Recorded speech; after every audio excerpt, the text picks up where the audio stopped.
చాలా మందికి ఉండే సందేహం ఏంటంటే అన్ని దేవతామూర్తులకు అభయహస్తం వరదహస్తం ఉంటుంది. కానీ వెంకటేశ్వరునికి మాత్రం ఇలా కాక కటిహస్తం వరదహస్తం ఉంటుంది. ఇలా ఎందుకుంటుందో తెలుసా? స్వామి భక్తులకిచ్చే సంకేతం ఏంటంటే ఈ కటిహస్తం దీనినే కాత్య విలంబిత హస్తముద్ర అంటారు. ఇది సరిగ్గా ఎడమ తుంటి దగ్గర అంటే మోకాలిని పట్టుకున్నట్లు ఉంటుంది. నన్ను నమ్ముకున్న వాళ్లకు సంసారం అనే భవసాగరంలో నీరు మోకాలు దాటి పైకి రానివ్వను, వాళ్ళని మునిగిపోనివ్వను అని చెప్పడానికి. వరదహస్తం చూసారా?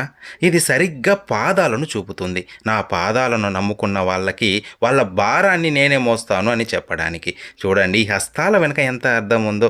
ఇంకో రహస్యం ఏంటంటే మనం చూసే శ్రీనివాసుడి రూపాలలో శంఖం చక్రం స్వామివారి భుజాలపై ఉన్నట్లు ఉంటాయి.